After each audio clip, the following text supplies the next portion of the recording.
మీ TV YouTube channel వ్యాపార ప్రకటనల కోసం ఈ నెంబర్కు సంప్రదించండి 90325656 వ్యాపారం మీది ప్రకటన మాది. Welcome to Mee TV news. నేను మీ ప్రసాద్. మీరు చూస్తున్నది Mee TV news. Motivate, educate, entertain. ఈరోజు మన గెస్ట్ కేవి గారు.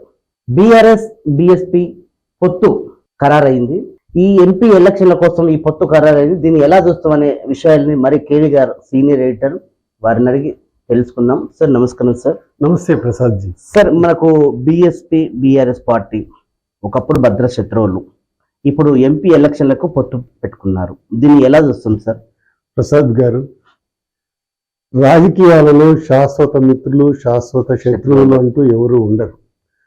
అవసరాలు అవకాశాలు అనేవి ఉంటాయి రాజకీయాల్లో తప్ప ఇది ఏమీ శాశ్వతం కాదు రాజకీయాల్లో. అందుకని ఎవరితో కలిసిపోయారన్నది కాదు ఇక్కడ, ఎవరికి ఎంత ప్రయోజనం ఉంటుందన్నది ఈ పొత్తుల వెనక ఉన్నటువంటి ఆంతర్యం. ఆర్ఎస్ ప్రవీణ్ గారు ఒక మాట అన్నారు సార్, రాజ్యాంగాన్ని కాపాడుకోవడానికి బాధ్యత నా మీద ఉంది, రాజ్యాంగాన్ని కాపాడాల్సిన పరిస్థితి వచ్చింది, అందుకనే బీఆర్ఎస్తో నేను కలిశాను అని ఒక మాట అన్నాను నిన్న ఒక మీడియా ప్రస్థానంలో. దీని ఏం సార్, రాజ్యాంగం అంటే ఇదివరకు ఉన్న రాజ్యాంగానికి ఇప్పటికి మనకి వచ్చిన లోపం ఏంటి సార్? రాజ్యాంగం ఎప్పటికీ రాజ్యాంగం లాగానే ఉంటుంది, కానీ దానికి ఎన్నో సవాళ్ళు జరుగుతుంటాయి. రాజ్యాంగానికి ప్రమాదం ఏర్పడిందంటే అది రాజ్యాంగాన్ని అసలు లేకుండా చేయటం అన్నదే ప్రధానం.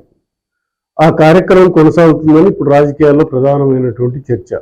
మనవాదాన్ని ముందుకు తీసుకొస్తున్నారు. అంబేద్కర్ రాసినటువంటి రాజ్యాంగం ఏదైతే ఉందో దాన్ని లేకుండా చేస్తున్నారు. అందుకే ఈ దేశానికి పెద్ద ప్రమాదం ఏర్పడుతుందని పదే పదే ప్రవీణ్ కుమార్ గారు ఇటీవల కాలంలో చెప్పినటువంటి మాటలు. కాబట్టి దాన్ని జాతీయంగా ఎలా చూడాలన్నది జాతీయ పార్టీలు ఉన్నాయి. ప్రజలంతా కూడా దాన్ని ఏకీభవిస్తే తప్ప అలాంటి సాధ్యం కాదు. రాజ్యాంగంలో దృఢ అదృఢ అనేది ఉంటుంది. అంటే దృఢమైన రాజ్యాంగం ఇది, అదృఢమైన రాజ్యాంగం కూడా. అటువంటి రాజ్యాంగాన్ని అంబేద్కర్ గారు ఇలాంటివన్నీ ముందుగానే ఊహించాడు కాబట్టి ఆ విధంగా మనకు అందించాడు. బీఎస్పీ పార్టీ బడుగు బలహీన వర్గాల కోసం పుట్టిన పార్టీ అని చెప్పుకొచ్చారు ఇన్ని రోజులు. ఇప్పుడు ఈ ప్రజల కోసమే మేము అలా ఆలోచన మేరకే మేము ఇద్దరం కలవబోతున్నాము, ఈ కలయికతోనే మేము రేపు ఎలక్షన్లో ప్రజల ముందుకు వెళ్తున్నాము. దీన్ని ప్రజలు ఎలా చూస్తారు అనుకుంటున్నారు సార్, మీ విశ్లేషణ ప్రకారంగా చూస్తారు? రాజకీయాల్లో ఎన్నైనా చెప్పవచ్చు ఆయా అవకాశాలను బట్టి. ఒకప్పుడు బద్ధ శత్రువు బీఆర్ఎస్ పార్టీ అన్నటువంటి ప్రవీణ్ కుమార్ గారు ఇవాళ బీఆర్ఎస్ తో ఆర్ఎస్ ప్రవీణ్ కుమార్ గారు బి కలుపుకున్నాడు. ఇప్పుడు బీఆర్ఎస్ ప్రవీణ్ కుమార్ గారు బీఆర్ఎస్ పార్టీ ఇప్పుడు ఆయనకు ప్రజాస్వామ్య లౌకికవాదంగా కనిపిస్తుంది. కాబట్టి ఆయనకు దీనివల్ల ప్రయోజనం ఉందేమని అని అనుకుంటున్నారు. ఇక్కడ ఒకే విషయం నేను చెప్పదలుచుకున్నాను. పోలీస్ బాస్గా ఆర్ఎస్ ప్రవీణ్ కుమార్ గారు రాజకీయాలలో తన ఎత్తుగడలు వేస్తున్నాడా? పోలీసులో కూడా కొన్ని ఎత్తుగడలు ఉంటాయి. అవును సార్. అట్లనే రాజకీయాలలో పండిపోయినటువంటి కేసీఆర్ కూడా నిన్నటి దాకా ఆర్ఎస్ ప్రవీణ్ కుమార్ ను వ్యతిరేకించినటువంటి కేసీఆర్ కౌగలించుకోవటం వెనుక ఉన్న ఆంతర్యం ఏమిటి అనేది ఇప్పుడు అందరిలో జరుగుతున్నటువంటి చర్చ. ఇది ధృతరాష్ట్ర కౌగిలిగా మారుతుందా, లేకపోతే నిజమైనటువంటి ఆప్యాయత బడుగు బలహీన వర్గాల పట్ల ఉన్న ఆప్యాయతతో ఈ కౌగలింతలు ఉంటాయా, ఏముంటాయనేది భవిష్యత్తు రేపు చెప్పాలి. సార్, కారు డిక్కీలో ఏనుగు, ఈ జర్నీ ఎలా ఉండబోతుంది సార్? కారు డిక్కీలో ఏనుగు పట్టదు, భూమి అయితేనే పడుతుంది. కాబట్టి ఈ జర్నీ ఎన్నికల వరకే ఉంటుంది. ఎన్నికల్లో ఒకవేళ ఈ ఫలితాలు ఆశాజనకంగా ఉంటే అది కొనసాగుతుంది, లేదు అనుకుంటే మాత్రం మళ్ళీ ఎప్పుడు యథావిధిగానే కొనసాగుతారు. ఎందుకంటే ఎన్నికల వరకు పొత్తు పెట్టుకుంటారా, భవిష్యత్తులో ఈ పొత్తు కొనసాగుతుందా అనేది క్లారిటీ లేదు. ఇది కేవలం రేపు వచ్చేటువంటి లోక్సభ ఎన్నికలకు పరిమితమయ్యి ఈ పొత్తు ఉంటుందనేది ఒక చర్చ జరుగుతూ ఉంది. ప్రవీణ్ కుమార్ గారిని దగ్గరికి తీయటంలో ఏంటంటే ఒక బ్యూరోక్రాట్, అంటే ఒక పోలీస్ బాస్గా పదవి విరమణ చేసినటువంటి 2 సంవత్సరాల క్రితం బీఆర్ఎస్ పార్టీలో బీఎస్పీ పార్టీలోకి వచ్చి అంచెలంచెలుగా వెంటనే బెహెన్జీ ఉన్నారు కదా మాయావతి గారు, అవును సార్, అవును సార్, ఆమె ఆశీర్వాదం వల్ల ఆయన పదే పదే చెప్పుకుంటారు, బెహెన్జీ ఆశీర్వాదమే నన్ను ఈ స్థాయికి తీసుకొచ్చింది. ఇవాళ తెలంగాణ రాష్ట్రంలో ఉన్నటువంటి బీఎస్పీ పార్టీకి నన్ను అధ్యక్షుని చేసింది. ఎన్నికల ముందు నన్ను రాష్ట్ర ముఖ్యమంత్రిగా కూడా ఆ పార్టీ తరఫున ప్రకటించింది. ఆ కృతజ్ఞత ఎప్పుడూ ఉంటుంది. ఇక్కడ ఒక మౌలికమైన విషయం ఏంటంటే, మాయావతి బీజేపీతో ఉత్తరప్రదేశ్లో ఉంది. ఈయన బీజేపీని వ్యతిరేకిస్తున్నాడు, ఆర్ఎస్ ప్రవీణ్ కుమార్ గారు. ఎందుకనంటే 1995లో కాంగ్రెస్, సమాజ్వాదీ పార్టీ, బిఎస్పి ఇవన్నీ కలిసి అక్కడ మాయావతి ముఖ్యమంత్రిగా ఉంది. ఆ తర్వాత 95లో జరిగినటువంటి రాజకీయ సినారియోలో కాంగ్రెస్ పార్టీని కాదని, సమాజ్వాదిని కాదని బీజేపీతో కలిసి ఆమె ముఖ్యమంత్రిగా ప్రమాణం స్వీకారం. అది మనం మర్చిపోవద్దు. ఎందుకంటే 1980లో కాంశీరామ్ గారు కలలుగొన్న బిఎస్పి వేరు క్రమక్రమంగా మారుతూ వచ్చింది. కేవలం బడుగు బలహీన వర్గాలకే బిఎస్పి అన్న పార్టీ ఉన్నత వర్గాలకు కూడా, అగ్రవర్ణాలకు కూడా సీట్లు ఇచ్చినటువంటి చరిత్ర ఉంది. ఆమె 4-5 సార్లు ముఖ్యమంత్రిగా కూడా పరిపాలించినటువంటి చరిత్ర కూడా ఉంది. కాబట్టి పరిణామ క్రమం అన్నది ఎప్పుడు కొనసాగుతుంటుంది, ఎప్పుడు ఒకే విధంగా ఉండదు అనేది మనకి ఇప్పుడు నడుస్తున్న చరిత్ర చెబుతున్నటువంటి మాట. ఇప్పుడు సార్ ఇంకో విషయం సార్, వీళ్ళు కలిసి అంటే టిఆర్ఎస్ గవర్నమెంట్ బీజేపీతో పొత్తు పెట్టుకోవాలనుకున్న ఆలోచన చేసి అక్కడ కుదరకపోతే బీఎస్పీతో పొత్తు పెట్టుకున్నారని ఒక విశ్లేషణలు, దాన్ని ఎట్లా చూడొచ్చు సార్ మనం? ఇప్పుడు ఒకటి, మొన్న ఎన్నికలకు ముందు కాంగ్రెస్తో బిఎస్పీ కలిసి కొన్ని సీట్లను పంచుకుంటుంది అనుకునే ఒక టాక్ వచ్చింది. అయితే అది ఏ కారణాల వల్ల, ఎందువల్లనో మరి అది వెనక్కి వెళ్ళిపోయింది. నిన్నగాక మొన్న కూడా కాంగ్రెస్ పార్టీ ఒక ప్రకటన చేసింది, నాగర్ కర్నూలు నుంచి ఒక పోలీస్ అధికారి ఎంపీగా నిలబడబోతున్నాడు అని. అది ఆర్ఎస్ ప్రవీణ్ కుమార్ అనేది అందరికీ జనరల్ గా అనుకుంటారు. కానీ వెంటనే అది యూటర్న్ తీసుకుంది. మరి దీన్ని క్యాచ్ చేసినటువంటి కేసీఆర్ గారు వెంటనే తన ఫోన్లోకి తీసుకున్నాడా, ఈయన ఫోన్లోకి వెళ్ళాడా తెలియదు. వెంటనే ఈ పొత్తుల ప్రకటన ఇవన్నీ కూడా రావటం, అదొక సినిమా దృశ్యం లాగా రీళ్లు తిరిగిపోయినాయి అనమాట. 22 రీల్స్ సినిమా లాగా అయిపోయింది, 14 రీల్స్. అలాగా రాజకీయాల్లో ఎప్పుడు ఏం జరుగుతుందో తెలియదు ప్రసాద్ గారు. ఎప్పుడైనా ఏ క్షణమైనా ఎవరైనా ఏ యూటర్న్ అయినా తీసుకునేటువంటి అవకాశం ఉంది. కానీ ఇక్కడ నేను ఒక మాట చెప్పదలుచుకున్నా, కేసీఆర్ గారికి ఏ పార్టీనైనా కౌగిలించుకుంటాడు, దగ్గర తీసుకుంటాడు, చెప్పకుండానే వాళ్ళతో దూరం అయిపోతాడు, దూరం చేస్తాడు, దూరం అయిపోతాడు, వాళ్ళను తన అవసరం తీరగానే పక్కన పెట్టేస్తాడు. ఇది ఆయనను పరిశీలించినప్పుడు ఒక సీనియర్ జర్నలిస్ట్ గా నాకు ఉన్నటువంటిది ఏంటంటే, కేసీఆర్ తనకు అవసరమైతే వాళ్ళ ఇంటికి వెళ్ళి వాళ్ళ దగ్గర కూర్చొని కూడా వాళ్ళతో పొత్తుకు సిద్ధం అవుతాడు. అవసరం లేదనుకున్నారా, చెప్పకుండానే నేను రాకమున్న వామపక్షాలతో ఏమైంది, మునుగాడు ఎన్నికలు వచ్చిన ఎన్నికల్లో మేము కలిసి ప్రయాణం చేద్దాం అన్నాడు. ఎన్నికలు రాగానే కనీసం వాళ్ళని పలకరించడు కూడా అంటే అవసరాన్ని బట్టి కేసీఆర్ తన వ్యూహాలను మార్చుకుంటుంటాడు. మరి ప్రవీణ్ కుమార్ గారు ఒక నిబద్ధత కలిగినటువంటి ఒక బ్యూరోక్రాట్ అధికారిగా రాజకీయాల్లోకి వచ్చాడు కాబట్టి ఈ ఎత్తులు జిత్తులు తెలుసా తెలియదా అనేది అది వదిలేద్దాం. కానీ చాలా ఆచితూచి జాగ్రత్తగా వ్యవహరించవలసినటువంటి అవసరం ఉంది. ఎందుకంటే ఇది బడుగు బలహీన వర్గాలకు సంబంధించి దీని మీద ఎన్నో ఆశలు ఉన్నాయి. ఒక బ్రాండ్ అంబాసిడర్ గా ఆర్ఎస్ ప్రవీణ్ కుమార్, ఎందుకంటే 2012 నుంచి గురుకులాలకు కార్యదర్శిగా పనిచేసినటువంటి అతని మీద మాలవత్ పూర్ణ లాంటి ఒక బడుగు అట్టడుగు వర్గాల అమ్మాయిను హిమాలయ శిఖరాలు, ఉన్నత శిఖరాలకు ఎక్కించాడు. కాబట్టి అతని దృష్టిలో, అందరి ప్రజల దృష్టిలో ఏంటంటే ఇతను ఒక హీరోగా వెలుగొందాడు. జనరల్ గా ఆర్ఎస్ ప్రవీణ్ అంటే అందరికి నోటెడ్ అయిపోయింది బాగా.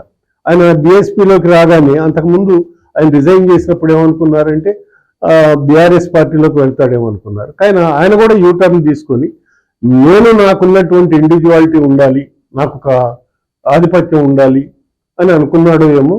సార్ అందరికన్నా ఆర్ఎస్ ప్రవీణ్ కుమార్ గారే కేసీఆర్ గారిని ఎక్కువ విమర్శించిండు, ఎక్కువ ఆరోపణలు చేసిండు, ఎక్కువ ఆయన్ని విమర్శించింది. ఆ క్రమంలో ఏంటి సార్ మరి ఇప్పుడు కలవడానికి, అప్పుడు విమర్శించడానికి? మీరు ఇందాక చెప్పారు, రాజకీయ నాయకులకు ఏది శాస్త్రం కాదు, ఎవరన్నా కౌగిలించుకుంటారు, ఎవరన్నా దూరం పెడితే ఎవరన్నా దగ్గర తీసుకుంటారు అని. దీన్ని ఎలా చూస్తుంది సార్ మనం? నేను మోడీ కేసీఆర్ గారు ఉన్నటువంటి మిత్రత్వమో శత్రుత్వమో ఇప్పటికి ఎవరికి తెలియదు. ఎందుకంటే ఇద్దరు విమర్శించుకుంటారు, ఇద్దరు కౌగిలించుకుంటారు.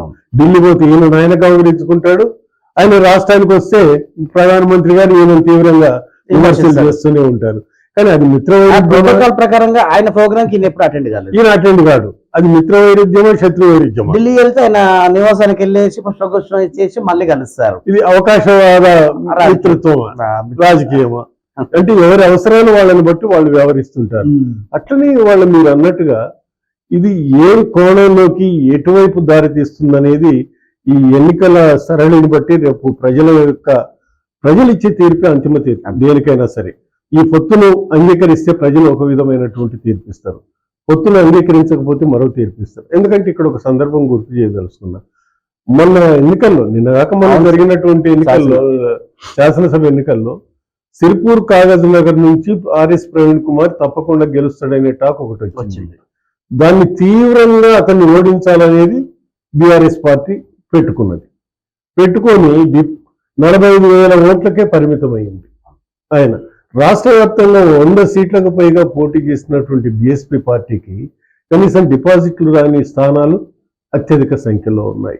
1.3% మాత్రమే ఓట్లకి.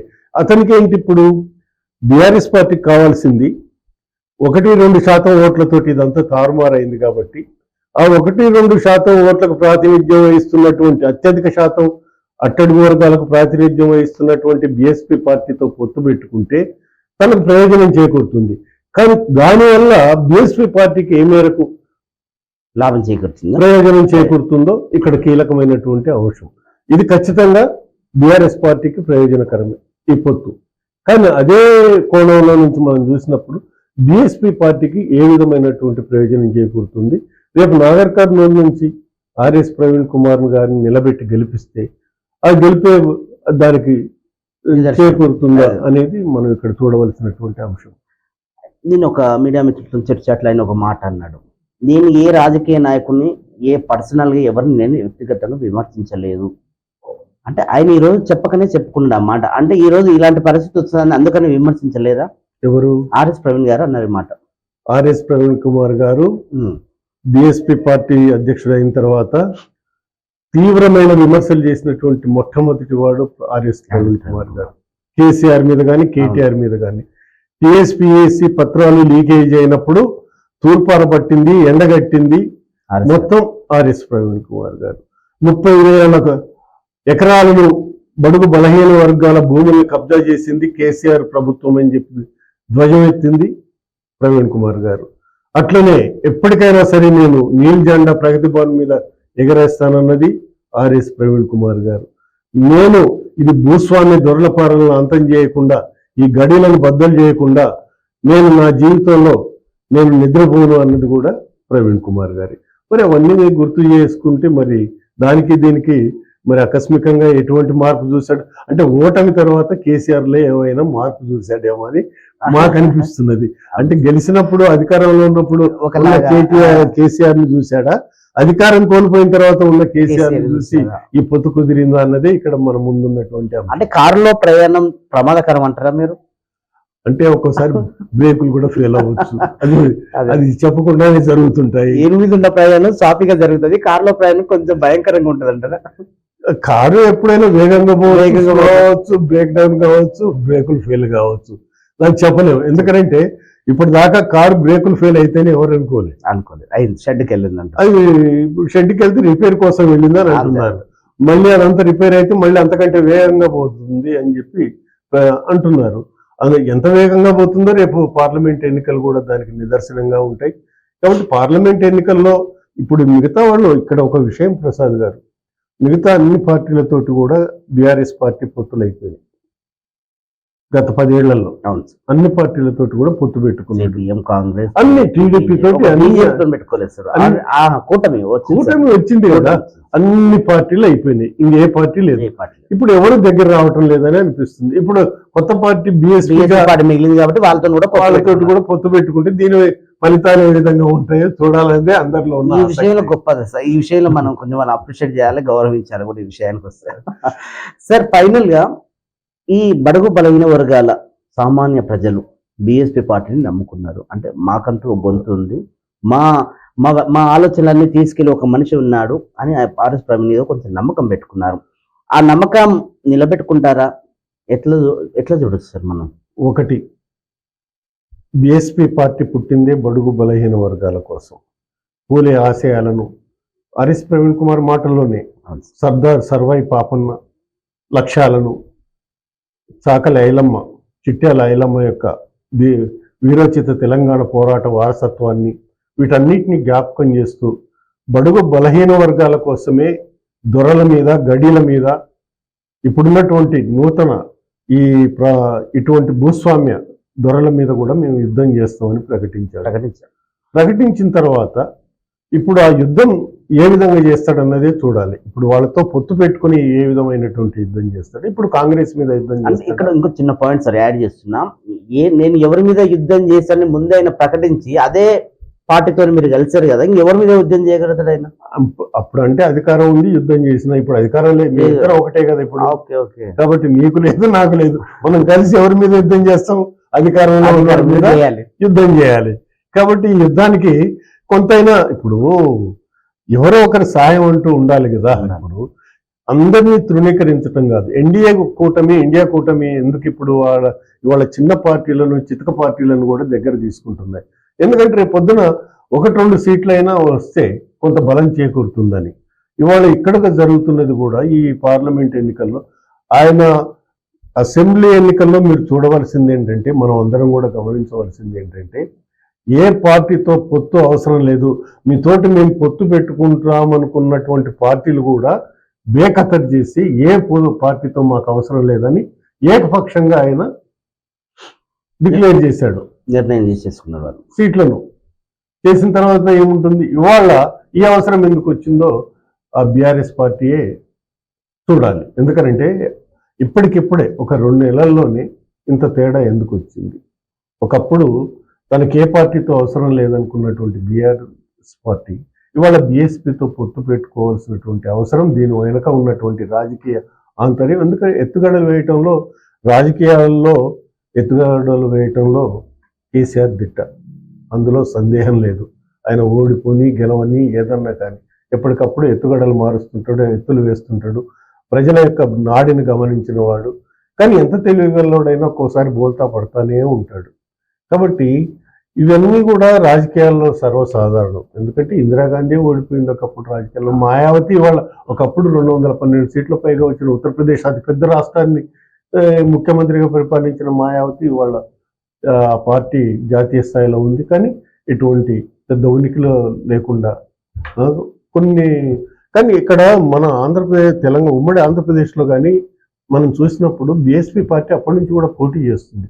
కానీ ఎందుకో ఎక్కువగా మరి దానికి ఆదరణ లభించటం లేదు. మొన్న 2018, 2014 ఎన్నికల్లో వచ్చిన ఓట్ల శాతం కంటే కూడా నిన్న వచ్చినటువంటి 2023లో వచ్చినటువంటి ఎన్నికల్లో కూడా ఇంకా తగ్గినాయి మన తెలుగు రాష్ట్రాల్లో.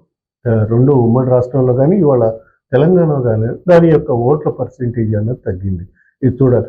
ఏదేమైతేనేమి ఇవాళ పోలీసు బాస్ ఎత్తుగడ ఫలిస్తుందా, లేకపోతే రాజకీయ వ్యూహకర్త అయినటువంటి కేసీఆర్ వేసినటువంటి వలలో ఈయన పడ్డా, లేకపోతే ఈయన బోన్ తెరిసించి అందులోకి రప్పించుకున్నాడా అనేది ఇప్పుడు చూడాల్సినటువంటి అంశం. ప్రసాద్జీ, ఆర్ఎస్ ప్రవీణ్ గారు ఇప్పటి వరకు ఎస్సీ వర్గీకరణ గురించి ఎక్కడ మాట్లాడలేదు. నిన్న సీఎం గారు ఒక బహిరంగ సభలో చెప్పారు, ఎస్సీ వర్గీకరణకి మేము కట్టుబడి ఉన్నాము, రేపు మేము ప్రత్యేక బృందంతోనే ఢిల్లీకి బయలుదేరుతున్నాము, మాకు మద్దతు ఇచ్చినుంటే బాగుంటుండే కదా. బీఆర్ఎస్ బీఎస్పీ పొత్తు ప్రజల రేపు ఎలా ఉండబోతుంది సార్? ప్రజల్లో వీళ్ళది ఈ గెలుపు ఓటమి అనేది రేపు వీళ్ళని స్వాగతిస్తుందా లేదా ఇలా కూటమి? అంటే ఇక్కడ ఒక్కోసారి అనుకోకుండా అనుకూలమైన సానుకూలమైన ఫలితాలు వస్తాయి, ఒక్కోసారి అంతకంటే కూడా తిరోగమైనటువంటి ఫలితాలే వస్తాయి. 2019లో బీఎస్పీ సమాజ్వాదీ పార్టీ ఉత్తరప్రదేశ్లో మళ్ళీ ఒకటై పోటీ చేస్తే అంతకంటే విఫలమైనటువంటి ఫలితాలే వచ్చినాయి, నిరాశాజనకమైన ఫలితాలే వచ్చినాయి. అంటే ఫలితాలు ప్రజల ఆలోచనలను బట్టి ఉంటాయి. ప్రజలు ఇది కరెక్ట్ అనుకున్నప్పుడు దాని వైపు సానుకూలంగా ఉంటారు, ఇది సరైంది కాదు అనుకున్నప్పుడు దాని వైపు అనానుకూలంగా ఉంటారు. ఇందులో ఉన్నటువంటి బహుజన పార్టీని, బహుజనులను గురించి మాట్లాడే వాళ్ళంతా కూడా ఎక్కువ శాతం ఈ రోజు ఈ పొత్తును అంతగా స్వీకరించడం లేదు. ఇది కొద్దిగా మింగుడు పడని విషయంగానే వాళ్ళు భావిస్తున్నారు. ప్రవీణ్ కుమార్ ఇటువంటి నిర్ణయం తీసుకోవడం వెనుక ఏముంది అనేది ఒక ఆలోచన కూడా జరుగుతుంది. నేను ఒకటే అంటున్నాను, మొన్న కాంగ్రెస్తో పొత్తుకు ఈయన ప్రయత్నించినప్పుడు, అంటే రాజకీయ వర్గాల్లో వచ్చినప్పుడు మాయావతి అందుకు సుముఖత చూపలేదు, కాబట్టి వెనక్కి తీసుకువెళ్ళాడనేది ఒకటి. ఇవాళ మాయావతి అంగీకారంతో ఈ పొత్తు కుదిరిందా, లేకపోతే ఆర్ఎస్ ప్రవీణ్ కుమార్ గారే స్వతహాగా ఈ నిర్ణయం తీసుకున్నారా అన్నది ఇంకా స్పష్టంగా వెల్లడి కాలేదు. మాయావతి యొక్క ఆమె నిర్ణయం లేకుండా ఈ నిర్ణయం తీసుకోవడం అనేది మాకున్నటువంటి భావన. ఎందుకంటే రాజకీయాల్లో ఈ జాతీయ పార్టీగా ఒక జాతీయ అధ్యక్షురాలుగా ఆ పార్టీకి ఉన్నటువంటి మాయావతి ఒకవేళ సానుకూలంగా ఉన్నప్పుడే ఇది సాధ్యమవుతుందేమో అని అనిపిస్తూ ఉంది. అట్లనే ప్రవీణ్ కుమార్ గారు ఇటువంటి నిర్ణయం తీసుకుంటే అది జాతీయ పార్టీలో అట్లాంటివి ఉండవు అనేది. అంటే జనరల్ మొన్న ఒక విషయం సార్, ఇది కింద స్థాయి కార్యకర్తల నుంచి ఉంటారు కదా సార్, మినిమం లీడర్ల దగ్గర వాళ్ళకు ఆలోచన లేకుండా ఆయన స్వతహాగా డిసిషన్ తీసుకొని బీఆర్ఎస్ లో కలిశాడనేది ఒక ఆలోచన సార్. అది అంటే కొన్ని సందర్భాలు ఏ విధంగా ఉంటుందంటే, కింది స్థాయి దాకా వెళ్లకుండానే పై స్థాయిలో కూడా నిర్ణయం తీసుకోవచ్చు. కొన్ని సందర్భాన్ని బట్టి ఉంటుంది అది. ఆ తర్వాత కింది స్థాయి వరకు తీసుకెళ్తుంది. ఎందుకంటే ఏ సందర్భంలో మనం ఈ అంగీకరించవలసి వచ్చింది, ఎందుకు పెట్టుకోవాల్సి వచ్చింది అన్నది నిర్ణయం తీసుకున్న తర్వాత కూడా చెప్తారు. కొన్నిటికి ఏంటంటే ముందు కింద నిర్ణయాలు తీసుకుంటూ పైకి వెళ్ళిన తర్వాత నిర్ణయం తీసుకునేది రెండు రకాలుగా ఉంటుంది. కాబట్టి ఇది ఇంకో రకమైనటువంటి నిర్ణయమేమో అని అనిపిస్తూ ఉంది. సార్, పాలమూరు జిల్లాలో జన్మించిన ఆర్ఎస్ ప్రవీణ్ గారు కాగజ్ నగర్ లో ఎందుకు పోటీ చేయాల్సి వచ్చింది సార్? అంటే కాగజ్ నగర్ ఆ ప్రాంతానికి ఆయనకి ఏదో అనుబంధం ఉందేమో. అక్కడ ఆయన ఒక మాట కూడా అన్నాడు, అంతేకాదు నా జీవితం చివరి వరకు ఇక్కడే ముగుస్తుందని కూడా అన్నాడు. నేను కాగజ్ నగర్ సిర్పూర్ ప్రాంతాన్ని వదిలిపెట్టను, ఇక్కడ ప్రజలు నన్ను అమితంగా ఆదరించారు, అందుకని నేను ఇక్కడే ఉంటాను చివరి వరకు అని ఒక మాట అన్నాడు. అంతేకాకుండా ఇప్పుడు ఆయన నాగర్ కర్నూలు వైపు ప్రయాణం చేస్తున్నాడు.